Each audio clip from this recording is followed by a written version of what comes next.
You ever find yourself totally swamped, maybe staring at a problem for hours, but the very idea of asking for help just feels impossible, almost like it's a personal failing?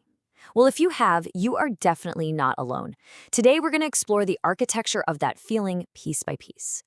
I mean, it seems like such a simple question, right? But the answer is surprisingly complex. It taps into some of our deepest, most primal wiring about trust and safety, and even our own self-worth. It's a question that gets right to the heart of a behavior we call hyper-independence. And if that quote just hit you, if it resonates with you at all, then you know exactly what I'm talking about. It's that internal battle where relying on someone else feels a lot like admitting defeat. This whole explainer is about decoding that exact feeling. Okay, so here's our game plan. First, we're going to look at that I'll do it myself mindset. Then we'll reframe it, not as a choice, but as a shield. From there, we'll get into the architecture of fear behind it all, talk about the high cost of carrying everything, and finally, we'll see how understanding your past doesn't have to define your future. So let's start with what this looks like on the surface, right? That I'll get it done myself attitude. It's something a lot of us can recognize, maybe in ourselves, maybe in somebody we know.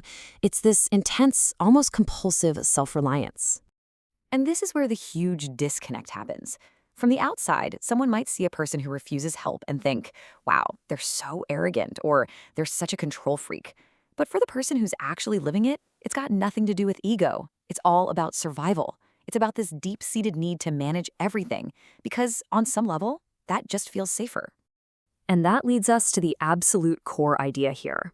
We need to completely reframe this behavior, not as some kind of character flaw, but as what it really is, a very carefully constructed shield. So psychologically, this is what's known as hyper-independence. And the key words you really got to pay attention to here are survival mechanism and learned in childhood. This isn't something you were born with, no way. It's a strategy that your brain actually developed to protect you. And this lays it out perfectly. What the world sees as stubbornness is actually a shield to keep you from being let down again. What looks like arrogance? Well, that's a deeply ingrained form of self-protection, all designed to avoid the pain of rejection or disappointment. Okay, so if it's a shield, what is it protecting us from? To really get that, we have to look at the architecture of fear that's holding this entire structure up. We gotta start from the ground floor. The foundation for this is almost always poured in our early years. You know, if you grew up in a place where emotional support was a bit of a lottery, sometimes you got it, sometimes you didn't, your brain learned a really powerful lesson. The only person you can count on 100% of the time is you. It just becomes your default setting. And then, built on top of that foundation, are these massive walls of fear, specifically a fear of being vulnerable. I mean, if you've been deeply let down or betrayed by someone you trusted, the act of opening up and asking for help feels incredibly risky. It's like lowering the drawbridge to your fortress, so you just keep the walls up high. It feels more secure that way. And then, on top of all of that, you wear a suit of armor, the fear of judgment. You start to believe that showing any need, any tiny crack in that perfect, self-sufficient facade is just an open invitation for other people to see you as weak or incompetent, or maybe worst of all, a burden.